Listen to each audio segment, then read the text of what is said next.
നമസ്കാരം. ഇന്ന് തത്വമയി ന്യൂസിനോടൊപ്പം ഉള്ളത് കേന്ദ്ര സർവകലാശാല വൈസ് ചാൻസലറും പൊളിറ്റിക്കൽ അനലിസ്റ്റുമൊക്കെയായ ഡോക്ടർ ഗോപകുമാർ സാറാണ്. സ്വാഗതം സാർ. നമസ്കാരം സാർ. ഇലക്ഷൻ, കേരളത്തിലെ നിയമസഭാ ഇലക്ഷൻ കഴിഞ്ഞു.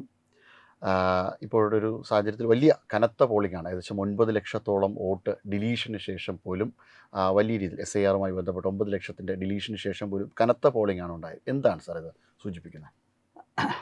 ആദ്യമായിട്ട് ഇക്കാര്യത്തിൽ തിരഞ്ഞെടുപ്പ് കമ്മീഷനെ നമുക്ക് അഭിനന്ദിക്കാം. കാലാകാലങ്ങളായി പഴയ ഇലക്ട്രൽ റോളുമായിട്ടായിരുന്നു നമ്മൾ തിരഞ്ഞെടുപ്പിലേക്ക് പൊയ്ക്കൊണ്ടിരുന്നത്.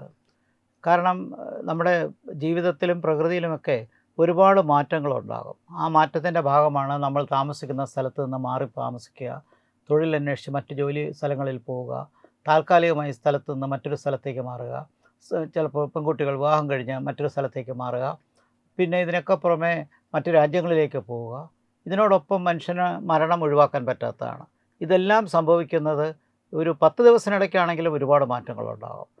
അങ്ങനെ വർഷങ്ങളോളം ഇതൊന്നും അപ്ഡേറ്റ് ചെയ്യാത്ത ഒരു ഇലക്ട്രൽ റോളാണ് നമ്മുടെ സംസ്ഥാനത്തും പല സംസ്ഥാനങ്ങളിലും ഉണ്ടായിരുന്നത്. അതുകൊണ്ട് ഇത്തവണ കൂടുതൽ ശുദ്ധീകരിച്ച, കുറച്ചുകൂടി പെർഫെക്റ്റ് ആക്കിയ ഒരു ഇലക്ട്രൽ റോളുമായാണ് ഇത്തവണ തിരഞ്ഞെടുപ്പിന് പോയത്. അപ്പോൾ അതുകൊണ്ട് തന്നെ ഇലക്ട്രൽ റോളിലുള്ളവരും യഥാർത്ഥ വോട്ടേഴ്സും തമ്മിലൊരു കൺസിസ്റ്റൻസി വന്നു, അത് തമ്മിലൊരു ഹാർമണി വന്നു. ആ വന്നതിൽ ഏതാണ്ട് നല്ല പോളിംഗ് ശതമാനം വർദ്ധിച്ചത് പുതിയ ഇലക്ട്രൽ റോൾ ആയതുകൊണ്ടാണ്. അതുകൊണ്ടാണ് ഞാൻ ഇലക്ഷൻ കമ്മീഷനെ ഇക്കാര്യത്തിൽ അഭിനന്ദിക്കണമെന്ന് പറഞ്ഞത്. അത് പ്രധാനപ്പെട്ട കാരണം. ഇനി മറ്റു കാരണങ്ങളുണ്ട്, അത് ചർച്ചയിൽ ചോദിക്കുമ്പോൾ പറയാം. തീർച്ചയായും. സാർ, ഇത് എന്തിൻ്റെ ഒരു സൂചനയാണ്? ഇത്ര വലിയ ഒരു പോളിംഗ് പെർസെൻറ്റേജ്, അതോടൊപ്പം തന്നെ ഈ ഡിലീഷന് ശേഷം പോലും എന്തിൻ്റെ ഒരു സൂചനയായിട്ട് നമുക്ക് കണക്കാക്കാം? ഒരു ആൻറ്റി ഇൻകുബൻസി ഫാക്ടറാണോ, അല്ലെങ്കിൽ ആൻറ്റി ഇൻകുബൻസി ഫാക്ടർ സെപ്പറേറ്റ് ചെയ്ത് പോയി മറ്റെന്തെങ്കിലും ആണോ സംഭവിക്കാൻ പോകുന്നത്? എന്താണ് അതിൻ്റെ ഒരു?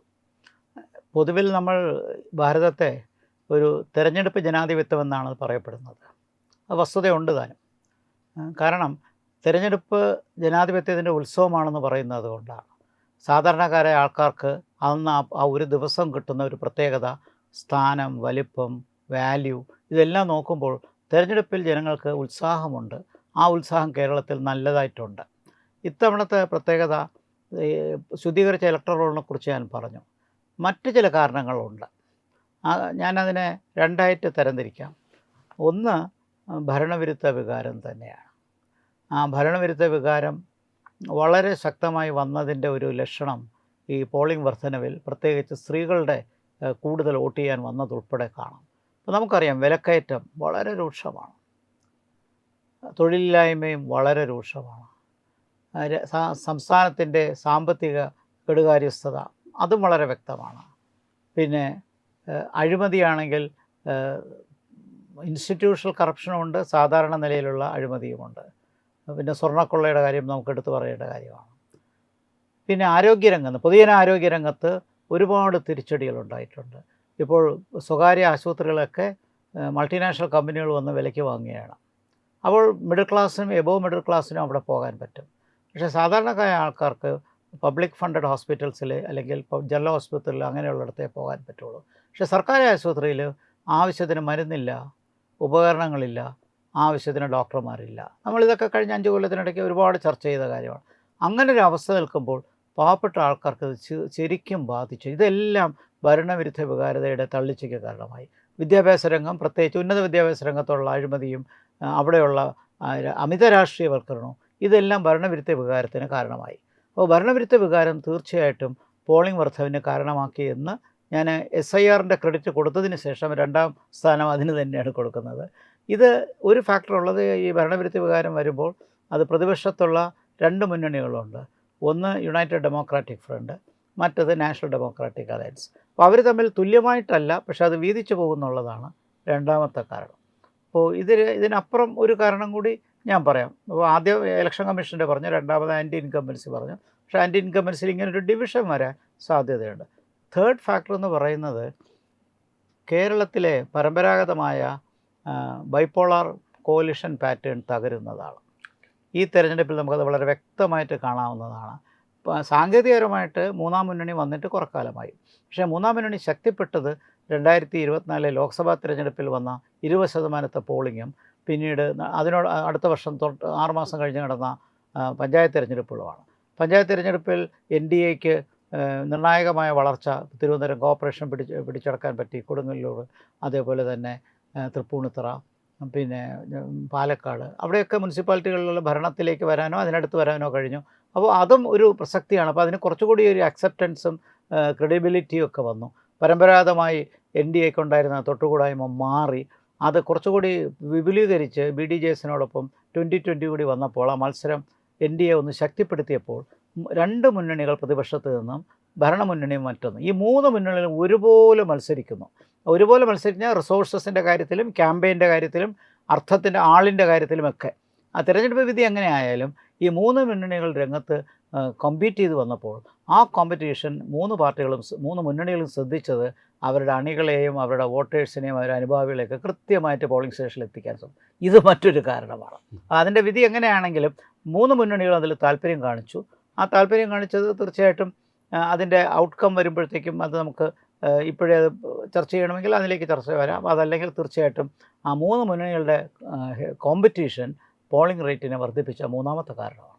തീർച്ചയായിട്ടും. അപ്പോൾ ഒരു ആൾട്ടർനേറ്റീവായിട്ടുള്ള ചേരി ഒന്നിൽ ഇടത് അല്ലെങ്കിൽ വലത് എന്നതിൽ നിന്ന് ഒരു ആൾട്ടർനേറ്റീവ് NDAയുടെ നേതൃത്വത്തിലൊരു മുന്നണി കൂടി വരുന്നപ്പോൾ ഒരു ഭരണവിരുദ്ധ വികാരം 2ആയിട്ട് സ്പ്ലിറ്റ് ആകാനുള്ളൊരു സാധ്യതയുണ്ട്. ഇത് എങ്ങനെയായിരിക്കും ഇത് കൂടുതൽ ബാധിക്കുക? ഇത് എന്തെങ്കിലും തരത്തിലൊരു തുടർ ഭരണത്തിൻ്റെ ഒരു സാധ്യതയ്ക്ക് കാരണമാകുമോ? അതങ്ങനെ ഉണ്ടായതിനെ ഈ ഭരണവിരുദ്ധ വികാരം തുല്യമായി പിളർന്നെങ്കിൽ അങ്ങനെ തുല്യമായിട്ടല്ല വരുന്നതെന്നുള്ളതാണ് പ്രധാനപ്പെട്ട ഘടകം. കാരണം ഇവിടെ മുഖ്യധാര മുന്നണികളെന്ന് നോക്കുമ്പോൾ യുണൈറ്റഡ് ഡെമോക്രാറ്റിക് ഫ്രണ്ടും ലെഫ്റ്റ് ഡെമോക്രാറ്റിക് ഫ്രണ്ടുമാണ്. പിന്നെ മാത്രമല്ല മുന്നണി രാഷ്ട്രീയത്തിനുണ്ടായിരിക്കുന്ന സമുദായ ചേരുവകൾ, നമ്മളതിനെ വോട്ട് ബാങ്ക് രാഷ്ട്രീയമെന്നോ സോഷ്യൽ എഞ്ചിനീയറിംഗ് എന്നൊക്കെ വിളിക്കാം. അങ്ങനെ നോക്കുമ്പോൾ UDF അതിൻ്റെ അണികളെ മാത്രമല്ല വോട്ട് ബാങ്ക് രാഷ്ട്രീയത്തെ നന്നായി തന്നെ ശക്തിപ്പെടുത്തി. ഉദാഹരണമായിട്ട് ഇപ്പോൾ 48-49% വരുന്ന ന്യൂനപക്ഷങ്ങളുള്ള സംസ്ഥാനത്ത് മുസ്ലിം ക്രൈസ്തവ 2 വിഭാഗങ്ങൾ ചേരുമ്പോൾ അത്രത്തോളം വരും. അവർ 2 പേരും യുണൈറ്റഡ് ഡെമോക്രാറ്റിക് ഫ്രണ്ടിലാണ്. അത് തന്നെ ഒരു വലിയൊരു ടേൺ ഓവറാണ്. മറുവശത്ത് നമുക്ക് അവിടെയാണ് ഞാൻ ഈ പറഞ്ഞ പോയിൻ്റ്, എന്തുകൊണ്ട് ഭരണവിരുദ്ധ വികാരം മാത്രമല്ല ഇടതുമുന്നണിക്ക് ദോഷം ചെയ്യാൻ വസ്തുത വരുന്നത്. രണ്ടാമത് പറയുന്ന കാര്യം എന്ന് പറയുന്നത് ഇടതുപക്ഷ ജനാധിപത്യ മുന്നണിയുടെ പ്രധാനപ്പെട്ട വോട്ടിംഗ് പശ്ചാത്തലം അല്ലെങ്കിൽ സോഷ്യൽ ബേസ്, അത് കമ്മ്യൂണലായിട്ടല്ല പറയുന്നത്, സോഷ്യൽ ബേസ് നോക്കിയാൽ അത് ഹിന്ദു കമ്മ്യൂണിറ്റിയാണ്. പക്ഷേ ഇപ്പോൾ ഹിന്ദു കമ്മ്യൂണിറ്റിയിലേക്ക് NDA അട്രാക്റ്റ് ചെയ്യപ്പെട്ടു. ഹിന്ദു കമ്മ്യൂണിറ്റിയുടെ വോട്ട്സ് NDAക്ക് കൂടുതൽ വരുന്നു. അങ്ങനെ വരുമ്പോൾ അത് ബലത്തിൽ ഇടതുപക്ഷത്തെ ദോഷം ചെയ്യും. ഇപ്പോൾ ഭരണവിരുദ്ധ വികാരവും ഈ ഹിന്ദു കമ്മ്യൂണിറ്റിയിലെ NDA ശക്തിപ്പെടുന്ന കാഴ്ചയും ഇത് രണ്ടും കൂടി കൂട്ടി വായിക്കുമ്പോൾ തീർച്ചയായിട്ടും ആ സൂചനകൾ നൽകുന്നത് LDFന് തിരിച്ചടി തന്നെയാണ്. തീർച്ചയായിട്ടും ആ ഒരു വോട്ടിൻ്റെ LDFൻ്റെ വോട്ടിനെ ഇത് കൂടുതലായിട്ട് ഹർട്ട് ചെയ്യുന്നു എന്നുള്ളതാണ്. UDFൻ്റെ വോട്ടിനേക്കാൾ LDFൻ്റെ വോട്ടിനെ ആയിരിക്കും, വോട്ടിൻ്റെ ബേസ് വോട്ടിനെ പോലും ഹർട്ട് ചെയ്യുന്ന തരത്തിലേക്ക് കാര്യങ്ങൾ മറിയുന്ന ഒരു സാധ്യതയായിരിക്കും. അങ്ങനെ ആയിരിക്കും അല്ലേ? അതെ. പക്ഷേ ഇപ്പോൾ വോട്ട് സ്പ്ലിറ്റ് ആകില്ല എന്ന് പറഞ്ഞു. പക്ഷേ പല മണ്ഡലങ്ങളിലും, കേരളത്തിലെ ഏറെക്കുറെ ഒരു വലിയ പെർസെൻറ്റേജ് മണ്ഡലങ്ങളിലും ഒരു നല്ല ശതമാനം വോട്ട് വീതമാണ് NDA വർദ്ധിപ്പിച്ചിരിക്കുന്നത്. ഇപ്പോൾ പ്രത്യേകിച്ച് തിരുവനന്തപുരത്തെ മണ്ഡലങ്ങൾ എടുത്തു നോക്കിയാലും, അതിനുശേഷം ഇപ്പോൾ കൊല്ലത്ത് വളരെയധികം രാഷ്ട്രീയമായിട്ട് ഇടതിനോട് ചേർന്ന് നിൽക്കുന്ന കൊല്ലം പോലുള്ള ജില്ലകളിലെ മണ്ഡലങ്ങൾ, തൃശ്ശൂരിലെ, ഇങ്ങനെ നമ്മൾ നോക്കിക്കഴിഞ്ഞ് കഴിഞ്ഞാൽ പല ജില്ലകളും ഇടത് അനുകൂല ജില്ലകൾ പോലും ഈ തരത്തിൽ NDAയുടെ വോട്ട് വർധനവ് വളരെ നിർണായകമായ രീതിയിലാണ്. ചിലപ്പോൾ 2ാം സ്ഥാനത്തെത്തും, 3ാം സ്ഥാനത്തെത്തുമ്പോൾ തന്നെ 35,000-40,000 വോട്ടിൻ്റെ അടുത്തേക്ക് 30-ന് മുകളിൽ വോട്ട് അവർ നേടുന്നൊരു സാഹചര്യമുണ്ട്. അത്തരം ഒരു സാഹചര്യം ഉണ്ടാകുമ്പോൾ ഇവിടെ ഒരു സ്പ്ലിറ്റിംഗ്, ഒരു പ്രോപ്പറായിട്ട് ഈക്വലായിട്ട് ഒരു സ്പ്ലിറ്റിംഗ് ഉണ്ടാവാനുള്ളല്ലേ ഒരു സാധ്യത? അല്ലെങ്കിൽ ചെറിയൊരു വ്യത്യാസമല്ലേ ഉണ്ടാവുള്ളൂ? അല്ല, അവിടെയാണ് ഞാൻ നേരത്തെ ചൂണ്ടിക്കാണിച്ചത്. ഇപ്പോൾ 35-40 മണ്ഡലങ്ങളിൽ NDAക്ക് 35,000 മുതൽ 40,000 വോട്ടുകളുണ്ട്. ഇതിന് പുറമെ 4-5 മണ്ഡലങ്ങളിൽ അതിൽ കൂടുതലുള്ള മണ്ഡലങ്ങളുമുണ്ട്. അപ്പോൾ 2ാം സ്ഥാനത്ത് വരുന്നു, 1ാം സ്ഥാനത്ത് ചെറിയ മേഖലയിൽ വരുന്നു. അപ്പോൾ 2ാം സ്ഥാനത്ത് വരുന്ന ഇത്രയും വലിയ വോട്ടുകൾ വരുമ്പോൾ അത് കാര്യമായിട്ട് ബാധിക്കുന്നത് ഇടതുമുന്നണിയാണ്. ഭരണവിരുദ്ധ വികാരം മാത്രമല്ല കാരണം, അതിനകത്തുണ്ടായിരിക്കുന്ന അവർക്ക് പരമ്പരാഗതമായി കിട്ടിയിരിക്കുന്ന സോഷ്യൽ ബേസ് ഹിന്ദു കമ്മ്യൂണിറ്റിയുടേതായതുകൊണ്ട്, പ്രത്യേകിച്ച് OBC വിഭാഗങ്ങൾ ഉൾപ്പെടെയുള്ള ഈഴവ സമുദായം ഉൾപ്പെടെ BDJS ഫോർമലായിട്ട് NDA കൂടെ തന്നെയാണ്. കഴിഞ്ഞ പാർലമെൻറ്റ് തിരഞ്ഞെടുപ്പിൽ തന്നെ ഈഴവ കമ്മ്യൂണിറ്റിയിലേക്ക് BJP വളർന്നു എന്നുള്ളതിന് ഒരുപാട് സർവേ തെളിവുകൾ പിന്നീട് പത്രങ്ങളിലൊക്കെ വന്നതാണ്, തിരഞ്ഞെടുപ്പ് കഴിഞ്ഞുള്ള സർവേകളിൽ. അപ്പോൾ അത് കാണിക്കുന്നത് പഴയ കാലത്തുള്ളതുപോലെ ഏതെങ്കിലും അപ്പർ കാസ്റ്റിൽ മാത്രമായിട്ട് BJP നിൽക്കുന്നില്ല എന്നുള്ളതാണ്. അപ്പോൾ ലോവർ കാസ്റ്റിലേക്ക് കടന്നു കയറുന്നു എന്ന് പറയുന്നത് BJPയുടെ വളർച്ചയെ കാണിക്കുന്നതാണ്, വിജയത്തെ കാണിക്കുന്നതാണ്. അത് പോളിംഗ് ശതമാനം വർദ്ധിപ്പിച്ചു എന്നുള്ളത് മാത്രമല്ല, അതോടൊപ്പം LDFന് വെല്ലുവിളി ഉണ്ടാക്കിയിരിക്കുകയാണ്. അതാണ് എൻ്റെ തിയറി. അതാണ് ഞാൻ അങ്ങനെയാണ് അതിനെ കാണുന്നത്. തീർച്ചയായും UDF ഹർട്ട് ചെയ്യുന്നതിനേക്കാൾ ഒരു പടി LDF അത് ഹർട്ട് ചെയ്യുന്നുണ്ട്. പഴയ കാലത്ത് മുൻപ് കോൺഗ്രസിൽ ഒരുപക്ഷെ ഹിന്ദു കമ്മ്യൂണിറ്റി കാര്യമായിട്ടുണ്ടായിരുന്നൊരു പശ്ചാത്തലം ഉണ്ടായിരുന്നു. അന്ന് ഞങ്ങളൊക്കെ 80കളിലും 90കളിലും ഒക്കെ ഹിന്ദു മുന്നണിയും പിന്നീട് BJP ഒക്കെ വരുന്ന സമയത്ത് അന്ന് ആൾക്കാർ പറയുമായിരുന്നു 10 BJP വോട്ടെടുത്താൽ അതിനകത്തൊരു 6 വോട്ടും കോൺഗ്രസിൽ നിന്ന് വന്നതാണെന്ന്, ബാക്കി 4 ഇടതിൽ നിന്നുള്ളൂ. ഇപ്പോൾ അങ്ങനെയല്ല. ഇത് രണ്ടുപേരുടെയും അല്ല, പുതിയ തലമുറയുടെ വോട്ട് കിട്ടുന്നു. അത് മാത്രമല്ല, ഒരുപക്ഷെ ഇടതുപക്ഷത്തേക്ക് പോകാനുള്ള വോട്ടുകളോ വലതുപക്ഷത്തേക്ക് പോകുന്ന വോട്ടുകളോ BJPയിലേക്ക് വന്നു ചേരുന്നു എന്ന് പറയുമ്പോൾ ഞാൻ നേരത്തെ ചൂണ്ടിക്കാണിച്ച സോഷ്യൽ എഞ്ചിനീയറിങ്ങിൽ മുൻപന്തിയിൽ നിൽക്കുന്ന UDFും ഭരണവിരുദ്ധ വികാരം ഭാരമായിട്ട് വന്നിരിക്കുന്ന LDFും അതോടൊപ്പം ഹിന്ദു കമ്മ്യൂണിറ്റിയിലേക്ക് BJP പെനിട്രേറ്റ് ചെയ്ത് ലെഫ്റ്റിൻ്റെ വോട്ടുകൾ കൊണ്ടുപോകുന്നതും ഇതൊക്കെ കൂട്ടി വായിക്കുമ്പോൾ നമുക്ക് മനസ്സിലാവുന്നത് പോളിംഗ് ശതമാനം വർദ്ധിച്ചതിനും ഒരു കാരണം ഈ NDAയുടെ ജനകീയത കുറച്ച് വർദ്ധിച്ചതാണ്. തീർച്ചയായിട്ടും 3-4 സീറ്റുകൾ കിട്ടാനുള്ള സാധ്യതകളൊക്കെ ഉണ്ട്. പഞ്ചായത്തുള്ളതിനേക്കാൾ വോട്ടിംഗ് ശതമാനം വർദ്ധിപ്പിക്കാനും സാധ്യതയുണ്ട്. അതെല്ലാം ഹർട്ട് ചെയ്യണത് LDFനെയാണ് UDFനേക്കാൾ താരതമ്യേന. പിന്നെ ഈ ഭരണവിരുദ്ധ വികാരം ഈക്വലായിട്ടല്ല സ്പ്ലിറ്റ് ആകുന്നത് എന്നൊരു ഘടനയുമുണ്ട്. കാരണം ജനസംഖ്യയിലെ തോതനുസരിച്ച് നോക്കുമ്പോൾ ആ ഭരണവിരുദ്ധ വികാരം ജനങ്ങളിൽ മൊത്തത്തിലുണ്ടെങ്കിലും അത് കൂടുതൽ ഹർട്ട് ചെയ്യുന്ന ചില ഫാക്ടേഴ്സുണ്ട്, കമ്മ്യൂണിറ്റീസുണ്ട്. അപ്പോൾ അത് അങ്ങനെ അവിടെയും UDFന് അനുകൂലമായൊരു സാഹചര്യമാണ്. ഓക്കെ, ഇതിപ്പോൾ മുൻപൊക്കെ അതായത് ഒരു പോളറൈസ്ഡ് ആയിട്ടുള്ള, അതായത് BJPയിലേക്ക് വോട്ട് കൂടുതലായിട്ടുണ്ടാകുന്ന സമയത്ത് ചിലപ്പോൾ ന്യൂനപക്ഷങ്ങളുടെ, പ്രത്യേകിച്ചും ഇസ്ലാം വോട്ട്, മുസ്ലിം വോട്ടുകളുടെ ഒരു പോളറൈസേഷൻ ഉണ്ടാവാറുണ്ട്. അത്തരം പോളറൈസേഷൻ ഈ തെരഞ്ഞെടുപ്പിലും കാണാനുള്ളൊരു സാധ്യത നമുക്ക് കാണാൻ പറ്റുമോ? അത് സൂക്ഷ്മതലത്തിൽ ചില മണ്ഡലങ്ങളിൽ കാണാം. കേരള സംസ്ഥാനത്ത് മൊത്തത്തിൽ അതില്ല എന്നുള്ളതാണ് എൻ്റെ ഒരു വിലയിരുത്തൽ. അത് ജനറൽ ലെവലിൽ അത് വരാത്തതിൻ്റെ കാരണം BJP അത്തരത്തിലുള്ളൊരു മേജർ പാർട്ടിയായി മാറി ഇത് അടുത്ത BJP ഭരിക്കാൻ പോകണം എന്നൊരു ത്രെട്ട് ആയിട്ടില്ല. എന്നാൽ BJPയോടുള്ള തൊട്ടുകൂടായ്മ മാറുന്നു. അത് പാടെ മാറിയെന്ന് തന്നെ പറയാം. ഇപ്പോൾ അത് മെയിൻ സ്ട്രീം പാർട്ടിയായി. ഒരു ലോക്സഭ MP വന്നു തൃശ്ശൂർ നിന്ന്, കോർപ്പറേഷൻ പഞ്ചായത്തും ഒക്കെ ഭരണമുണ്ട്, മുനിസിപ്പാലിറ്റി. അപ്പോൾ അതൊരു മെയിൻ സ്ട്രീം പാർട്ടിയായി കേരളത്തിൽ അക്സെപ്റ്റ് ചെയ്തു. രാജ്യം ഭരിക്കുന്ന പാർട്ടി, 18-19 സംസ്ഥാനങ്ങൾ ഭരിക്കുന്ന പാർട്ടി. അപ്പോൾ ക്രെഡിബിലിറ്റി അതിന് വർദ്ധിച്ചു എന്നുള്ളതാണ്. പക്ഷേ കേരളത്തിൽ അത് ഭരിക്കുന്ന സാഹചര്യം എത്തണമെങ്കിൽ അതിനോടൊപ്പം നിൽക്കാനുള്ള സഖ്യകക്ഷികൾ അത്ര ശക്തമായിരിക്കണം. പക്ഷേ NDAയുടെ കൂടെയുള്ള കക്ഷികൾ അത്ര ശക്തമല്ല. BJP തന്നെ വളർന്നാലേ അത് മാർഗമുള്ളൂ. അങ്ങനെ വരുമ്പോൾ ഈ പറയുന്ന ഒരു സ്റ്റേറ്റ് ലെവൽ പോളറൈസേഷൻ വരും. എന്നാൽ സൂക്ഷ്മതലത്തിലുണ്ട് താനും. ഉദാഹരണമായിട്ട് നേമം മണ്ഡലം, കഴക്കൂട്ടം മണ്ഡലം, പാലക്കാട് വളരെ വ്യക്തമായിട്ടറിയാം. പിന്നെ ചാത്തന്നൂർ, എവിടെയൊക്കെ BJP, തിരുവനന്തപുരം, വട്ടിയൂർക്കാവ്. അപ്പോൾ ഇങ്ങനെ തുടങ്ങി BJPക്ക് കാട്ടാക്കടയും ഒക്കെ വരും തിരുവനന്തപുരത്തും. പിന്നെ കേരളം മുഴുവൻ, കാസർഗോഡ് പ്രത്യേകിച്ച് മഞ്ചേശ്വരം. അപ്പോൾ അവിടെയൊക്കെ സ്ഥിരമായിട്ട് മഞ്ചേശ്വരത്തൊക്കെ BJP കഴിഞ്ഞ 25 വർഷമായിട്ട് 2ാം സ്ഥാനത്താണ്. എല്ലാ തെരഞ്ഞെടുപ്പിനും 2ാം സ്ഥാനം. എൻ്റെ ഓർമ്മ തൊട്ട് ഞാൻ തിരഞ്ഞെടുപ്പ് പഠനം ശ്രദ്ധിക്കാൻ തുടങ്ങി തൊട്ട് 2ാം സ്ഥാനത്താണ്. KG മാരാറിൻ്റെ സമയത്ത്. അത് കഴിഞ്ഞ് പിന്നീട് 1500-2000 വോട്ടിനകത്താണ് സംഭവിക്കുന്നത്. അതെ, അത് അവിടുത്തെ പോളറൈസേഷനാണ്. അപ്പോൾ ഇടതുപക്ഷത്തുള്ള ഒരു ഭാഗം കമ്മ്യൂണിറ്റി പെട്ടവർ UDFനെ ജയിപ്പിക്കും, മറിച്ചും സംഭവിക്കും. അപ്പോൾ അങ്ങോട്ടും ഇങ്ങോട്ടും സഹായിക്കുന്ന ആ ക്രോസ് വോട്ട് ഇത്തവണ അതിനൊരു വ്യത്യാസമുള്ളത് അത് സൂക്ഷ്മതലത്തിൽ പോലും ഓപ്പറേറ്റ് ചെയ്യാൻ പാടാണ്. കാരണം ഈ തെരഞ്ഞെടുപ്പ് ജയിക്കേണ്ടത് LDFൻ്റെ ആവശ്യമാണ്, ഈ തെരഞ്ഞെടുപ്പ് തിരിച്ചു പിടിക്കേണ്ടത് UDFൻ്റെ ആവശ്യമാണ്. അപ്പോൾ അവർക്ക് ക്രോസ് വോട്ട് ചെയ്യാൻ പറ്റില്ല. അപ്പോൾ അവർക്ക് ക്രോസ് വോട്ട് ചെയ്യാൻ പറ്റില്ല. അവരുടേതായ സീറ്റുകൾ പിടിച്ചടക്കാൻ ശ്രമിക്കുമ്പോൾ അവർക്ക് എങ്ങനെ മറ്റൊരു പാർട്ടിയെ സഹായിക്കാൻ കഴിയും? ഉദാഹരണമായിട്ട് ഇപ്പോൾ തിരുവനന്തപുരത്ത് നേമത്ത് ന്യൂനപക്ഷങ്ങളുടെ വോട്ട് കഴിഞ്ഞ തവണ കുമ്മനരാജശേഖരൻ നിൽക്കുമ്പോൾ അത് N ബ്ലോക്കായിട്ട് കൂടുതലും ശിവൻകുട്ടിക്കാണ് കിട്ടിയത്. ഇത്തവണ അത് ശബരിനാഥിന് പോയി എന്നാണ് ഞാൻ അറിഞ്ഞത്. അപ്പോൾ ശബരിനാഥ് ജയിക്കുമായിട്ടല്ല, പക്ഷേ UDFൻ്റെ വോട്ട് ആ പാർട്ടിക്ക് തന്നെ വേണം, മറിച്ച് അങ്ങോട്ട് കൊടുക്കാൻ താല്പര്യമില്ല, ഞങ്ങളുടെ വോട്ട് ഞങ്ങളുടെ തന്നെ ഇരിക്കട്ടെ. അപ്പോൾ ക്രോസ് വോട്ടിങ് UDF LDF BJPക്കെതിരെ സൂക്ഷ്മതലത്തിൽ വരാൻ സാധ്യത ഉണ്ടെങ്കിൽ പോലും ഈ തെരഞ്ഞെടുപ്പിൽ 1 സീറ്റോ 2 സീറ്റിൻ്റെ വ്യത്യാസത്തിൽ ഭരണം നഷ്ടപ്പെട്ടാലോ, അതുകൊണ്ട് ക്രോസ് വോട്ടിങ് കുറയും. പിന്നെ ടാക്റ്റിക്കലായിട്ട് ചെറിയ രീതിയിലൊക്കെ നടക്കും, ചെറിയ രീതിയിൽ. അത് വളരെ നോർമലായിട്ട് വളരെ ചെറിയ ലെവലിലേ നടക്കത്തുള്ളൂ. അത് ഗണ്യമായ തരത്തിൽ അത് സംഭവിക്കാനുള്ള സാധ്യത കുറവാണ്. ഈ തെരഞ്ഞെടുപ്പിൽ മുൻ തെരഞ്ഞെടുപ്പുകളിലേക്കാൾ ഉപരി, അതായത് നേരത്തെ തന്നെ പ്രവണത ഉണ്ടായിരുന്നു, ഈ PR പൊളിറ്റിക്കൽ PR വർക്ക്സ്. അതെ. അതായത് ജനങ്ങളെ ഏറ്റവും അടുത്ത് നിന്ന് മനസ്സിലാക്കുകയും ജനങ്ങളോട് നിരന്തരം സമ്പർക്കം പുലർത്തുകയും ചെയ്യുന്ന ആൾക്കാരാണ് രാഷ്ട്രീയ പ്രസ്ഥാനങ്ങളിലുള്ളവർ. പക്ഷേ ആ രാഷ്ട്രീയ പ്രസ്ഥാനങ്ങളിലുള്ളവർക്ക് തന്നെ PR വർക്ക് വേണ്ട ഒരു സാഹചര്യമുണ്ട്. ഇപ്പോൾ കനകൂലു എന്നൊക്കെ പറയുന്ന തരത്തിലുള്ള വലിയ തരത്തിൽ പൊളിറ്റിക്കൽ അനാലിസ്റ്റുകൾ രംഗത്തിറങ്ങുകയും അവർ തന്നെ ഇവരുടെ മാർക്കറ്റിംഗ് മേഖലയിൽ വർക്ക് ചെയ്യുകയും ചെയ്യുന്നു. ഇത് ഒരു മോശമായ ചില പ്രവണതകൾ, അതായത് രാഷ്ട്രീയത്തിനകത്ത് വേറെ ചില രീതിയിലുള്ള പ്രവണതകൾ പരസ്പരം താറടിച്ച് കാണിക്കുവാനും പരസ്പരം മോശമാക്കി ചിത്രീകരിക്കുവാനുമുള്ള ചില കള്ളത്തരങ്ങൾ, ഗിമിക്സുകൾ ഇതിനിടയിലേക്ക് കൊണ്ടുവരുന്നതായിട്ട് ശ്രദ്ധയിൽപ്പെടുന്നുണ്ട്. അത് ജനാധിപത്യത്തെ എങ്ങനെയായിരിക്കും? നിർഭാഗ്യവശാൽ അതിപ്പോൾ ഉണ്ടെന്നുള്ളതാണ് വസ്തുത. ജനാധിപത്യത്തിന് ആരോഗ്യപരമായ കാര്യമല്ല. കാരണം രാഷ്ട്രീയം എന്ന് പറയുന്നത് മാർക്കറ്റിലൊരു കമോഡിറ്റി അല്ല. പ്രധാനമായിട്ട് മനസ്സിലാക്കേണ്ടത് മാർക്കറ്റ് ഒരു കമോഡിറ്റി ആയിട്ട് അതിനെ കണ്ട് അതിനനുസരിച്ച് മാർക്കറ്റിൻ്റെ നിയമങ്ങളനുസരിച്ച് ഡിമാൻഡും സപ്ലൈയും ആർട്ടിഫിഷ്യലായിട്ടോ അല്ലാതെ ഉണ്ടാക്കി വിലക്കയറ്റം കൂട്ടുന്നത് പോലെ ആർട്ടിഫിഷ്യൽ ഡിമാൻഡ് അല്ലെങ്കിൽ സ്കേഴ്സിറ്റി ഉണ്ടാക്കുക. അങ്ങനെ ചെയ്യുന്ന സാമ്പത്തിക പ്രോഡക്റ്റായിട്ട്, ഒരു എക്കണോമിക് പ്രോഡക്റ്റായിട്ട് രാഷ്ട്രീയത്തെ കാണുന്നത് വളരെ ദയനീയമാണ്. അത് ശരിയായ രീതിയല്ല. പക്ഷേ ഇവിടെ ഇപ്പോൾ അങ്ങനെയുള്ള മാർക്കറ്റ് സർവീസ് ഒരുപാട് വരുന്നുണ്ട്.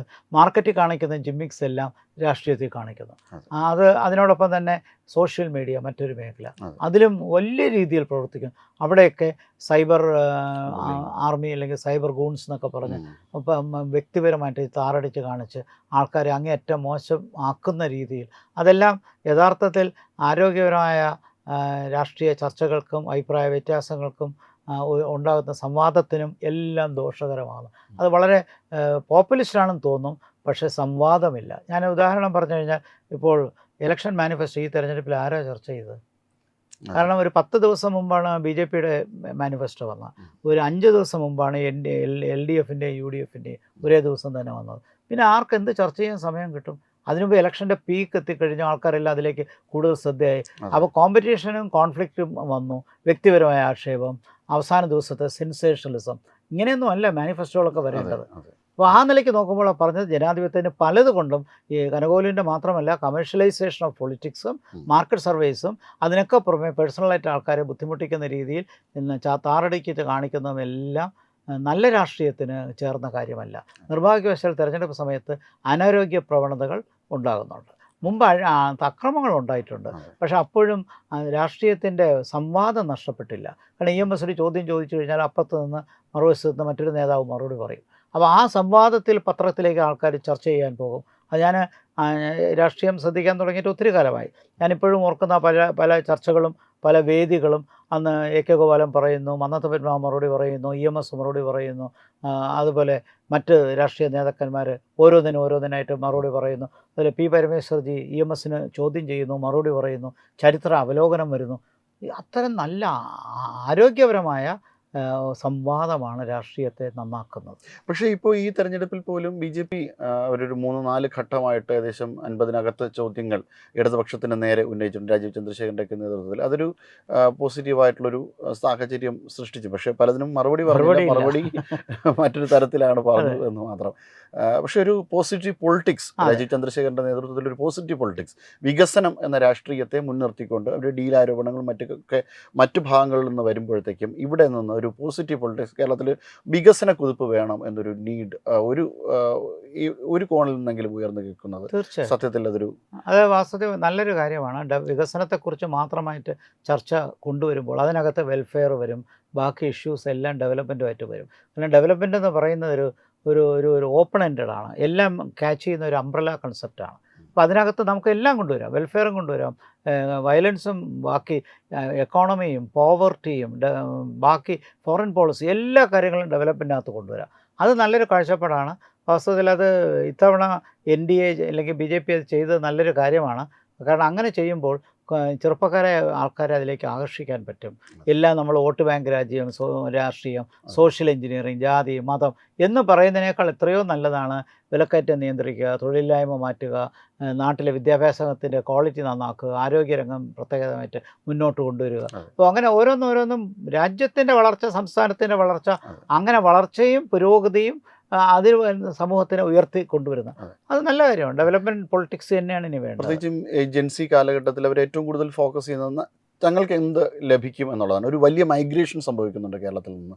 കാരണം ഒരു ഏജിങ് പോപ്പുലേഷനിലേക്ക് കേരളം മാറുന്ന ഒരു സാഹചര്യമുണ്ട്. ഇവിടുന്ന് യുവാക്കൾ ധാരാളമായി മൈഗ്രേറ്റ് ചെയ്യുമ്പോൾ സമയത്ത് നമ്മൾ ഈ സമയത്ത് പോലും മറ്റ് പൊളിറ്റിക്സിലേക്ക് ശ്രദ്ധ കേന്ദ്രീകരിച്ച് കഴിഞ്ഞ് കഴിഞ്ഞാൽ എങ്ങനെയായിരിക്കും? കറക്റ്റാണ്. വളരെ കേരളത്തിനെ സംബന്ധിച്ച് ഈ പറഞ്ഞ വളരെ വളരെ ശരിയാണ്. കാരണം കേരളത്തിൽ പഴയ കാലത്തൊക്കെ PhD ഒക്കെ ചെയ്തിട്ടാണ് ഫോറിനിൽ പോകുന്നത്, അല്ലെങ്കിൽ എഞ്ചിനീയറിങ്ങിലൊക്കെ നല്ല ക്വാളിഫിക്കേഷൻ കഴിഞ്ഞിട്ടാണ് പോകുന്നത്. ഇപ്പോൾ ഏത് കോഴ്സായാലും മതി, അണ്ടർ ഗ്രാജുവേഷന് പോലും വെളിയിൽ പോകണം. അതിന് പോകുന്നതിൻ്റെ ഒരു ഉദ്ദേശം ഗുണപരമായ വിദ്യാഭ്യാസം നേടാനായിരിക്കും. അതോടൊപ്പം ആ രാജ്യത്തിലേക്ക് കുടിയേറാൻ പറ്റുമോ നോക്കണം. അപ്പോൾ കേരളത്തിൽ തൊഴിലില്ല. അതുകൊണ്ടാണ് ഈ കാണിക്കുന്ന ഓട്ടം അത്രയും. ഒരു ബൗദ്ധിക മൂലധനത്തിൻ്റെ വലിയ ശോഷണം ഉണ്ടാകും, ഭാവിയിലുണ്ടാകും. ഭൗതിക മേഖലയിൽ മൂല്യശോഷണം ഉണ്ടാകും. ഇവിടെ ഡെമോഗ്രഫിക്കലായിട്ട് പറഞ്ഞു കഴിഞ്ഞാൽ സീനിയർ സിറ്റിസൺസ്, അത് കണക്ക് താങ്കൾക്ക് അറിയാമായിരിക്കും, 20% എബോവ് 60. ഇന്ത്യയിൽ 8%. എന്തൊരു 3 ഇരട്ടിയോളം, നമുക്ക് 2.5 ഇരട്ടിയെങ്കിലും വലുതാണ് കേരളത്തിൽ. അപ്പം സീനിയർ സിറ്റിസൺസ് 20 എന്നുള്ളതിന് അടുത്തൊരു 5-10 കൊല്ലം കഴിയുമ്പോൾ അത് 30 അത് കവിഞ്ഞു പോകും. അപ്പോൾ ഇവിടെ തൊഴിലെടുക്കാൻ ആളില്ല, ഇവിടെ പ്രവർത്തിക്കാൻ ആളില്ല, സോഷ്യൽ സെക്യൂരിറ്റിക്ക് കൂടുതൽ ഡിമാൻഡ് വരുന്നു. അപ്പോൾ ഒരുപാട് പ്രശ്നങ്ങളുണ്ട്. പ്രൊഡക്റ്റീവായ ഒരു ഏജിങ് ഗ്രൂപ്പ് ഇവിടെ വേണ്ടതാണ്. അതല്ലെങ്കിൽ യൂറോപ്യൻ രാജ്യങ്ങളിലൊക്കെ സംഭവിച്ച പോലെ അവിടെ പ്രായമുള്ള ആൾക്കാർ മാത്രം ജീവിക്കുകയാണ്. പക്ഷെ അവിടെ ഒരു പ്രത്യേകത എന്ന് പറഞ്ഞാൽ രാജ്യം അവരെ നന്നായിട്ട് നോക്കുന്നതുകൊണ്ട് അവരുടെ വെൽഫെയർ, അവരുടെ പെൻഷന്, അവരുടെ ട്രാൻസ്പോർട്ട്, അത് അവരുടെ മറ്റ് ആരോഗ്യ പരിഗണനകൾ ഉൾപ്പെടെ എല്ലാ കാര്യത്തിനും രാജ്യം നന്നായിട്ട് ഇടപെടുന്നു. ഇവിടെ അതിനുള്ള വരുമാനമില്ലെങ്കിൽ സോഷ്യൽ സെക്യൂരിറ്റിയുടെ കാര്യം പ്രശ്നമാണ്. പിന്നെ ഇവിടെ പ്രൊഡക്ഷൻ വേണ്ടേ, ഇവിടെ അതനുസരിച്ച് ഉൽപ്പാദനം വേണ്ടേ. ഉൽപ്പാദനം സംഭവിക്കുന്നിടത്തോളം കാലം തീർച്ചയായിട്ടും തൊഴിലില്ലാതിരിക്കും, ചെറുപ്പക്കാർ മൈഗ്രേറ്റ് ചെയ്യും. കൃഷിയുടെ കാര്യം ഞാൻ പറയേണ്ട കാര്യമില്ല, അത് എത്രത്തോളം മോശപ്പെട്ട അവസ്ഥയിലാണ്. അപ്പോൾ കേരളം പ്രൊഡക്റ്റീവായ ഒരു എക്കോണമി ആകണം. നോളജ് എക്കോണമി ആവുന്നതിൽ തെറ്റൊന്നുമില്ല. സർവീസ് സെക്ടറിന് ഇമ്പോർട്ടൻസ് ഓൾറെഡി വന്നു കഴിഞ്ഞു. പക്ഷേ ഒന്ന് ആലോചിച്ച് നോക്കുക, ആദ്യത്തെ ടെക്നോ പാർക്ക് കേരളത്തിലാണ്. എന്നിട്ട് ഈ ദക്ഷിണേന്ത്യയിൽ 5 സംസ്ഥാനങ്ങളിൽ IT മേഖലയിൽ ഏറ്റവും മോശം പെർഫോമൻസ് കേരളമാണ്. അത് കാരണം ഇവിടുത്തെ എക്കോസിസ്റ്റത്തിൻ്റെ തകരാറാണ്. വെറുതെ ഒരു സ്പെഷ്യൽ എക്കണോമിക് സോൺ മാത്രം ഉണ്ടാക്കിയിട്ട് കാര്യമില്ല. സ്റ്റേറ്റ് തന്നെ ആ നിലയ്ക്ക് ഒരു വർക്കിൻ്റെ ക്യാരക്ടറിലേക്ക് വരണം. ആ നിലയ്ക്ക് നമ്മൾ വന്നിട്ടില്ല. ഇപ്പോൾ കർണാടക ഫോർ എക്സാമ്പിൾ, അവിടെ IT-യുടെ ഡെവലപ്മെൻറ്റ് അത്ര ശക്തമാണ്. അതേസമയം അഗ്രികൾച്ചറും ഡെവലപ്പ് ചെയ്തിട്ടുണ്ട്, എക്കോണമിയും മാനുഫാക്ചറിങ്ങും ഡെവലപ്പ് ചെയ്തിട്ടുണ്ട്. ഇതെല്ലാം വേണം. നമ്മളാകെ പ്രതീക്ഷിക്കുന്നത് വിദേശത്തു നിന്ന് വരുന്ന റെമിറ്റൻസ് ആണ്. അതിപ്പോൾ യുദ്ധസമയത്ത് തൊഴിലില്ലായ്മയ്ക്ക് കൂടുതൽ പ്രശ്നങ്ങളുണ്ടാകും, വരുമാനം വരാതെ വരും. അങ്ങ് ഭാവിയിൽ ഇപ്പോൾ ഈ ഇറാൻ യുദ്ധം കഴിയുമ്പോഴത്തേക്ക് ഒരു ഗൾഫിലേക്ക് നിരന്തരമായ ആക്രമണമാണ് നടന്നിട്ടുള്ളത്. അപ്പോൾ തീർച്ചയായിട്ടും ആ മേഖലയിൽ നിന്നുള്ളൊരു തൊഴിലവസരങ്ങൾ നഷ്ടപ്പെട്ടാൽ നമ്മൾ എന്ത് ചെയ്യുമെന്നൊരു, തീർച്ചയായിട്ടും അത് ഏറ്റവും രാജ്യത്തെ മൊത്തം ബാധിക്കുന്നതിനേക്കാൾ കൂടുതൽ കേരളത്തെ ബാധിക്കും. കാരണം നമ്മൾ അങ്ങനെ ഒരു ഡിപ്പെൻഡൻറ്റ് എക്കോണമി ആയിപ്പോയി, റെമിറ്റൻറ്റ് ഡിപ്പെൻഡൻറ്റ് എക്കോണമി ആയിപ്പോയി. കാരണം മറ്റ് റിസോഴ്സസ് ഇല്ല. ഇത് പണ്ടേ നമ്മൾ തുടങ്ങി വെച്ചു എന്നുള്ളത് സത്യമാണ്. കാരണം ഈ തിരുവിതാംകൂർ മാത്രമായിരുന്ന കാലത്ത് പോലും ഇവിടുത്തെ ആൾക്കാർ ജോലിയില്ലാതെ മറ്റ് സംസ്ഥാനങ്ങളിലേക്ക് പോകുമായിരുന്നു. അന്ന് ഞാൻ കേട്ടിട്ടുണ്ട് HDC എന്നുള്ള കോഴ്സൊക്കെ പാസ്സായി ടൈപ്പ് റൈറ്റിങ് പഠിച്ചുകൊണ്ട് അത് നേരെ മറ്റ് സംസ്ഥാനങ്ങളിൽ പോകും, ടൈപ്പിസ്റ്റായിട്ട് ജോലി കിട്ടും, പിന്നെ അക്കൗണ്ടൻ്റ് ആകും. പക്ഷേ മറ്റ് സംസ്ഥാനങ്ങളിൽ പോയി മിടുക്കരായ അധ്വാനശീലരായ മലയാളികൾ ആ കമ്പനിയുടെ ചെയർമാൻ വരെ ആയിട്ടുണ്ടെന്നൊക്കെ കഥകൾ കേട്ടിട്ടുണ്ട്. അന്നേ നമ്മുടെ മറ്റ് സംസ്ഥാനങ്ങളിലെ ബീലായിലും മറ്റ് മേഖലകളിലുമൊക്കെ ഇൻഡസ്ട്രിയൽ സിറ്റീസിലേക്ക് മലയാളികൾ, ചെന്നൈയിലേക്കും ബാംഗ്ലൂരിലും ഹൈദരാബാദിലും, പിന്നെ മറ്റു നിലയിൽ ചായക്കട തുടങ്ങുന്ന മലയാളിയും ഉണ്ട്. പക്ഷേ അങ്ങനെ പോകുന്നൊരു മൈഗ്രേഷൻ ഇന്ന് ഫോറിനിലേക്കാണ് പോകുന്നത്. അപ്പോൾ ഇവിടെ ഒന്നുമില്ല, അന്നുമില്ല, ഇന്നുമില്ല. അതെ, തീർച്ചയായിട്ടും അവർ തിരിച്ചു വരുന്നൊരു പ്രവണത ഉണ്ടായിരുന്നു. അവിടെ പോയി കാശുണ്ടാക്കിയതിനു ശേഷം തിരിച്ച് വീണ്ടും വരും. പക്ഷേ ഇതൊരു ഒറ്റ പോക്ക് പോയി കഴിഞ്ഞ് കഴിഞ്ഞാൽ പിന്നെ തിരിച്ചു വരുന്നില്ല. കാരണം അമേരിക്കയിലും യൂറോപ്പിലും ഒക്കെ ആണെങ്കിൽ അവിടെ സെറ്റിൽ ചെയ്യാൻ പറ്റും. ഗൾഫ് രാജ്യങ്ങളിൽ സെറ്റിൽ ചെയ്യാൻ പറ്റില്ല. പക്ഷേ അവിടെ നീണ്ടകാലം ജോലി ചെയ്യാൻ അവസരം കിട്ടും. പക്ഷേ അവിടെ യുദ്ധം മൂലം താറുമാറായി പോയാൽ ഇവരെല്ലാം തിരിച്ചു വന്നാലുള്ള നമ്മുടെ എക്കോണമി ഏത് നിലയിലേക്ക് പോകുന്നുള്ളതും വലിയ പ്രശ്നമാണ്. തീർച്ചയായിട്ടും. ഇത് ഈ ഇലക്ഷനിൽ മറ്റൊരു മോശമായൊരു പ്രവണത ഉണ്ടായത്, നേരത്തെ ഒരു ഭീകരവാദ കക്ഷികളെന്നൊക്കെ പറയാൻ പറ്റുന്നത് അത്തരത്തിലൊരു സ്വഭാവ സവിശേഷതകൾ ആൾക്കാരെ തന്നെ ഒപ്പം കൂട്ടിയതിന് ശേഷം, അതായത് മതരാഷ്ട്രവാദം തന്നെ മുന്നോട്ട് വയ്ക്കുന്ന കക്ഷികളെ ഒപ്പം കൂട്ടിയതിന് ശേഷം അവരെ ഒരു മതേതരവാദികളാണ് എന്ന് പറയുന്നൊരു പ്രവണത ഉണ്ടായിരുന്നു. ഇപ്പോൾ ഉദാഹരണത്തിന് UDF-നൊപ്പം ജമാഅത്തെ ഇസ്ലാം വരുന്നു, LDF-നൊപ്പം SDPI വരുന്നു. അവരുടെ വോട്ട് വേണ്ടെന്ന് പറയുന്നത് ചെയ്യുന്നില്ല. അത് മാത്രമല്ല അവരുടെ ഒപ്പം നിന്ന് പ്രവർത്തിക്കുന്നു, കൊടികൾക്കൊപ്പം അവരുടെ കൊടികൾ കാണുന്ന ഒരു പ്രവണതയുണ്ട്. അത് ഏത് രീതിയിലായിരിക്കും കേരളത്തെ ബാധിക്കാൻ? അതും മറ്റൊരു വെല്ലുവിളിയാണ് ഉണ്ടാക്കുന്നത്. കാരണം നമ്മുടെ സംസ്ഥാനത്ത് മൃദുലമായ വർഗീയതയുമുണ്ട്, കാഠിന്യമേറിയ തീവ്രവാദവുമുണ്ട്. അപ്പോൾ ഇത് മൃദുലമായ വർഗീയതയാണ് സോഷ്യൽ എഞ്ചിനീയറിംഗ്, വോട്ട് ബാങ്ക് എന്നുള്ള ഓമന പേരിലൊക്കെ ഇട്ടിരിക്കും. അത് ഇലക്ട്രൽ പൊളിറ്റിക്സിലും പിന്നീട് സർക്കാരിൻ്റെ നയങ്ങളിലും പിന്നെ സർക്കാർ നിയമനങ്ങളിലും ഒക്കെയാണ് അത് കാണുന്നത്. പക്ഷെ മറിച്ച് തീവ്രവാദം അങ്ങനെയല്ല. അതെ. തീവ്രവാദം ആഗോള പ്രതിഭാസം മാത്രമല്ല, രാജ്യത്തിലുമുണ്ട്, സംസ്ഥാനത്തിലുമുണ്ട്. അതെ. അപ്പോൾ അത് അങ്ങനെയുള്ള ഗ്രൂപ്പുകൾക്ക് ലെജിറ്റിമസി കൊടുക്കുന്നത് വല്ലാത്തൊരു കഷ്ടമാണ്. അതെ. അപ്പോൾ അതുകൊണ്ട് ഇപ്പോൾ ഉദാഹരണമായിട്ട് ജമാഅത്തെ ഇസ്ലാമിയെ UDF ചേർത്തപ്പോൾ വലിയ വിമർശനം ഉണ്ടായി. കാരണം അവർ മതരാഷ്ട്രവാദം പറയുന്നവരാണ്. ഉം.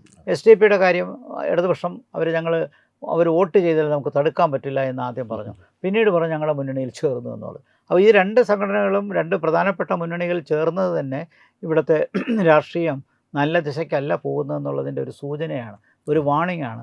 പക്ഷേ ഭരണം കിട്ടാൻ വേണ്ടി ഏതളവും ശ്രമിക്കുമെന്നുള്ളതാണ് ഈ പാർലമെൻ്ററി പൊളിറ്റിക്സിലെ ഒരു വിഷമം, ഒരു ബുദ്ധിമുട്ടുള്ള സാഹചര്യം. അങ്ങനെ ഭരണം കിട്ടിക്കഴിഞ്ഞു കഴിഞ്ഞാൽ ഈ സഹായിക്കുന്ന ആൾക്കാരെ തിരിച്ച് അങ്ങോട്ട് സഹായിക്കേണ്ടി വരില്ലേ? അവരാവശ്യപ്പെടുമ്പോഴുള്ള പ്രശ്നം വരും. അപ്പോൾ അങ്ങനെ വന്നു കഴിഞ്ഞാൽ അത് ദേശത്തിന്റെ സുരക്ഷയെ കാര്യമായ രീതിയിൽ ബാധിക്കുന്ന ഒരു. അതെ, തീർച്ചയായും പറഞ്ഞ് യോജിക്കുന്നുണ്ട്. അത് വലിയൊരു വെല്ലുവിളിയായിട്ട് വരും. അതിപ്പോൾ തന്നെ അത്തരം വെല്ലുവിളികളുണ്ടെന്ന് നമുക്കറിയാം. പിന്നെ തീർച്ചയായിട്ടും ദേശസുരക്ഷയുടെ കാര്യത്തിൽ അത് സെൻട്രൽ ഗവൺമെൻറ്റിൻ്റെ പരിപൂർണ ഉത്തരവാദിത്തത്തിൽ നിൽക്കുന്നത് കൊണ്ട് നമുക്ക് അത് കുറച്ചുകൂടി ഒരു സുരക്ഷിതത്വം പ്രതീക്ഷിക്കാം. കാരണം ഗവൺമെൻറ് വാച്ച് ചെയ്യുന്നുണ്ട്. നമുക്കറിയാമല്ലോ, കുറച്ച് മുമ്പ് PFI ആക്ടിവിസ്റ്റിനെയൊക്കെ അറസ്റ്റ് ചെയ്ത കാര്യങ്ങളൊക്കെ അറിയാമല്ലോ. അപ്പോൾ അതുകൊണ്ട് സെൻട്രൽ ഗവൺമെൻറ്റിൻ്റെ ഹോം മിനിസ്ട്രിയുടെ ശ്രദ്ധ കേരളത്തിലേക്ക് പ്രത്യേകിച്ചുണ്ട്. കാരണം കേരളത്തിൽ സ്ലീപ്പർ സെൽസ് ഉണ്ടെന്നുള്ളൊരു വസ്തുതയാണ്. അപ്പോൾ അവരെ പാർലമെൻ്ററി പൊളിറ്റിക്സിലേക്ക് കൊണ്ടുവരുന്നതിൻ്റെ സാങ്കത്യം എന്താണെന്ന് നമുക്ക് മനസ്സിലാവുന്നില്ല. താങ്കൾ ചോദിച്ച പോലെ നാളൊരു കാലത്ത് അവർ അധികാരത്തിൻ്റെ പങ്ക് വേണമെന്നോ ഇല്ലെങ്കിൽ പ്രത്യേക നയങ്ങൾ വേണമെന്നോ ഒക്കെ പറയുമ്പോൾ ഗവൺമെൻറ് അതിനോട് ഈൽഡ് ചെയ്യേണ്ടി വന്നു കഴിഞ്ഞാൽ അത് സമൂഹത്തിൽ ഉണ്ടാകുന്ന ചലനങ്ങൾ വളരെ വലുതാണ്. അതെ, അല്ല അത്തരമൊരു സാഹചര്യം ഉണ്ടാകുമ്പോൾ, കാരണം ഇത് ഈ ഭീകരവാദത്തിൻ്റെ ഒരു വലിയ പ്രശ്നമെന്ന് പറഞ്ഞു കഴിഞ്ഞാൽ അവർ മറ്റ് മതവിഭാഗങ്ങൾക്കും മറ്റ് ഇതര വിഭാഗങ്ങൾക്കും എന്നതിലുപരി അവരുടെ തന്നെ ജെൻഡറിൽ അവരുടെ തന്നെ സ്ത്രീകൾക്ക് നേരെയുള്ള ഒരു വലിയ കടന്നുകയറ്റവും കൂടിയാണ്. കാരണം പുരുഷാധിപത്യത്വ പ്രവണതയുടെ അങ്ങേയറ്റത്തെ ഒരു കാര്യമാണ് അത്. ഒരു മതവിഭാഗത്തിലെ ഒരു ജെൻഡറിനെ പാടെ നശിപ്പിച്ച് കളയും, അവരുടെ എക്കണോമിക് ആക്ടിവിറ്റീസ് നശിപ്പിച്ച് കളയും, അവരുടെ ബൗദ്ധികതയെ നശിപ്പിച്ച് കളയും ചെയ്യുന്നൊരു പ്രവണതയിൽ അത് ഒരു ഭാഗത്ത് മറ്റ് മതങ്ങൾക്ക് വിരുദ്ധമെന്നതുപോലെ തന്നെ അവരുടെ ഇടയിലുള്ള ഒരു ജെൻഡറിനെ തന്നെ നശിപ്പിക്കുന്നതും കൂടിയുള്ള പ്രവണതയായി മാറില്ലേ? തീർച്ചയായിട്ടും. അതിന് ഉള്ള പ്രധാനപ്പെട്ട ചുമതല അതാത് സമുദായങ്ങളിൽ തന്നെ, സമൂഹങ്ങളിൽ തന്നെ അവർക്കിടയിൽ ഇതിനെക്കുറിച്ച് ബോധ്യം വേണം. അതുപോലെ വിദ്യാഭ്യാസം വേണം, കൂടുതൽ തൊഴിലവസരങ്ങൾ വേണം. അതിനകത്ത് തന്നെ ചട്ടക്കൂടിൽ ഒതുങ്ങി നിൽക്കാതെ, പഴയ കാലത്തൊക്കെ നമ്മൾ കേട്ടിട്ടുണ്ടല്ലോ, 5ാം ക്ലാസ് കഴിയുമ്പോഴേ കുറച്ചുകൂടെ പ്രായമായി കഴിഞ്ഞാൽ കല്യാണം കഴിക്കാനായിട്ട് വിടുന്നു. അപ്പോൾ അടുത്ത 5 വരെയൊക്കെ പഠിച്ചാൽ മതി, 15 വയസ്സ് 18 വയസ്സാകുമ്പോൾ കല്യാണം കഴിക്കും. അങ്ങനെയൊക്കെ ചെയ്യുന്ന പ്രവണതയിൽ നിന്നൊക്കെ നമ്മൾ മാറിയത് അവിടുത്തെ വിദ്യാഭ്യാസ കേന്ദ്രങ്ങൾ വന്നതും സർവകലാശാലകൾ വന്നതിൻ്റെയൊക്കെ മാറ്റങ്ങളാണ്. അതേപോലെയുള്ള അവസരങ്ങൾ കൂടുതൽ ഉപയോഗിച്ച് ഗേൾസ് എഡ്യൂക്കേഷൻ വർദ്ധിപ്പിക്കണം, അവർക്ക് കൂടുതൽ അവസരം കൊടുക്കണം, തൊഴിലിലും വിദ്യാഭ്യാസത്തിലും ഒക്കെ കൊടുക്കണം, ഈവൻ രാഷ്ട്രീയത്തിലും അവർ വരണം. ഈ തെരഞ്ഞെടുപ്പിൽ നമ്മൾ കണ്ട ഒരു പ്രത്യേകത, മുസ്ലിം ലീഗ് 2 വനിതാ സ്ഥാനാർത്ഥികളെ നിർത്തി. അത് നല്ലൊരു ട്രെൻഡാണ്, അതിനെ നമ്മൾ അപ്രീഷിയേറ്റ് ചെയ്തേ പറ്റത്തുള്ളൂ. അപ്പോൾ അങ്ങനെയുള്ള കാര്യങ്ങൾ മുന്നോട്ട് വരുന്നത് അതുവഴി മാത്രമേ ഇതിനെ ചെക്ക് ചെയ്യാൻ പറ്റുള്ളൂ. ഇല്ലെങ്കിൽ തീവ്രവാദം വളരുന്നതിനോടൊപ്പം തന്നെ ഒരു ജെൻഡർ ഡിവൈഡ് ഉണ്ടാകും, അതിനകത്തൊരു പുരുഷ മേധാവിത്വ സമൂഹമുണ്ടാകും. ആ സമൂഹത്തിൻ്റെ കീഴിൽ പ്രവർത്തിക്കുന്ന ഒരു അൺഈക്വൽ സിറ്റിസൺഷിപ്പ് അത് ഒരിക്കലും ശരിയല്ല. അതുകൊണ്ട് എനിക്ക് തോന്നുന്നത് നമ്മൾ ഇക്കാര്യത്തെക്കുറിച്ച് കൂടുതൽ ബോധ്യപ്പെടുത്തുകയും വിദ്യാഭ്യാസം വളർത്തുകയും സാംസ്കാരിക മേഖല ശക്തിപ്പെടുത്തുകയും അതൊക്കെ വേണം. അതൊക്കെ ചെയ്താലേ, കാരണം കേരളം പരമ്പരാഗതമായ സ്ത്രീ പുരോഗതിക്ക് പേരുകേട്ടതാണ്. പക്ഷേ ഇപ്പോൾ ചില മേഖലകളിൽ അതിപ്പോഴും നമ്മൾ കവർ ചെയ്യാനുണ്ട്. അപ്പോൾ അവിടെയാണ് ആരോഗ്യം, വിദ്യാഭ്യാസത്തോടൊപ്പം അതിനുള്ള സൗകര്യങ്ങൾ. ആരോഗ്യമേഖലയെക്കുറിച്ച് പറഞ്ഞപ്പോഴാണ് ഇതിൻ്റെ ഒരു മോശമായ പ്രവണത കാരണം ചില വീടുകൾ പോലും, അതായത് നമ്മൾ പ്രഗ്നൻസി ടൈമിൽ, അതായത് നമ്മൾ ഡെലിവറി ടൈമിൽ ഹോസ്പിറ്റലിൽ കൊണ്ടുപോകുന്ന, ആശുപത്രികളിൽ കൊണ്ടുപോകുന്നിടത്തു നിന്ന് അവർ വീടുകളിലേക്ക് ചില പ്രസവങ്ങൾ നടത്തുകയും അതുവഴി മരണങ്ങൾ ഉണ്ടായിട്ടുണ്ട്. 4-5 കേസുകൾ തന്നെ നമ്മുടെ മുന്നിൽ പത്രവാർത്തയിലൂടെ വന്നിട്ടുണ്ട്. അപ്പോൾ ഇത്തരം കാര്യങ്ങൾ കൂടി സംഭവിക്കുന്നു ഉണ്ട്. അത് നിയമവിരുദ്ധമാണ്. എനിക്ക് തോന്നുന്നു ഇപ്പോൾ പ്രസവം വീട്ടിൽ വെച്ച് അനുവദനീയമല്ല. അതെ. അപ്പോൾ തീർച്ചയായിട്ടും ആരോഗ്യരംഗത്ത് നമുക്ക് നേടിയ കുതിച്ചുചാട്ടം, അതിൻ്റെ ഒരു വലിയ പങ്ക് പഴയ കാലത്ത് പബ്ലിക് ഹെൽത്തിൽ നിന്ന് ഉണ്ടായതാണ്. അപ്പോൾ അത് വീണ്ടും റിക്കവർ ചെയ്ത് കൂടുതൽ സൗകര്യങ്ങളുണ്ടാക്കി. കാരണം പഴയ കാലത്ത് ഡിസ്പെൻസറികളും കോമ്പൗണ്ടർമാരും ഡോക്ടർമാരും ഒക്കെ ഗ്രാമീണ തലത്തിലുണ്ടായിരുന്നു.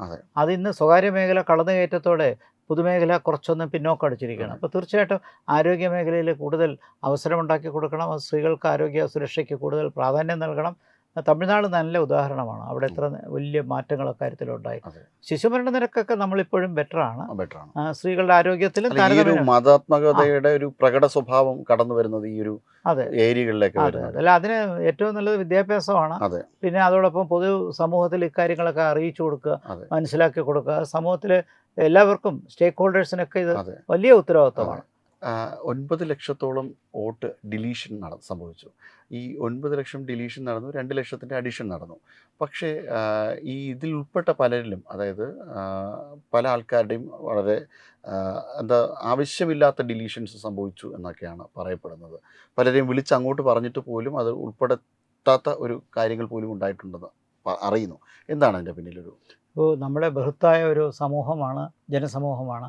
ആ ജനസംഖ്യയിൽ ഇത്ര കൃത്യമായിട്ട് ചെയ്യാനായിട്ട് സിസ്റ്റമാറ്റിക്കായിട്ട് ബൂത്ത് ലെവൽ ഓഫീസർക്കാണ് ഉത്തരവാദിത്വം കൊടുത്തിരിക്കുന്നത്. നമുക്ക് ഇലക്ഷൻ കമ്മീഷനൊക്കെ ഉണ്ടെങ്കിലും ഈ ബൂത്ത് ലെവൽ ഓഫീസറൊന്നും പെർമനൻറ്റ് പോസ്റ്റുകളല്ല, മറ്റ് ജോലികളിൽ നിന്ന് താൽക്കാലികമായിട്ട് വരുന്നതാണ്. അവർക്ക് പരിശീലനവും പാണ്ഡിത്യവും നൈപുണ്യതയൊക്കെ കുറവാണ്. അതുകൊണ്ടുണ്ടാകുന്ന കുറേ അബദ്ധങ്ങളുണ്ട്. ഞാൻ എൻ്റെ തന്നെ അനുഭവം പറയാം. ആദ്യത്തെ പ്രാവശ്യം കഴിഞ്ഞപ്പോൾ ഞങ്ങളുടെ 4 പേരുടെ, എൻ്റെ വീട്ടിലെ 4 പേരുടെ പേര് കട്ടായി, ഞാൻ ഉൾപ്പെടെ. അത് കഴിഞ്ഞ് വീണ്ടും കൊടുത്തു, അപേക്ഷിച്ചപ്പോഴത്തേക്കും വീണ്ടും ശരിയായില്ല.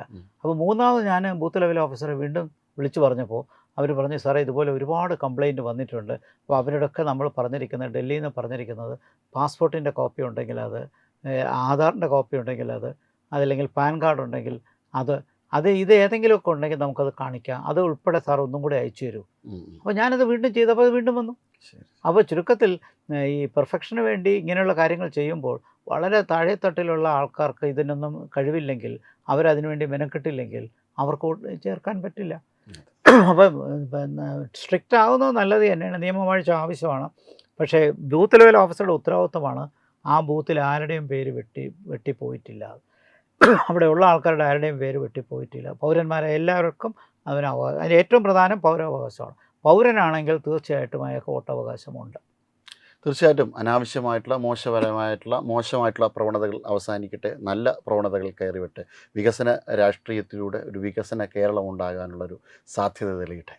നമസ്കാരം. നമസ്കാരം.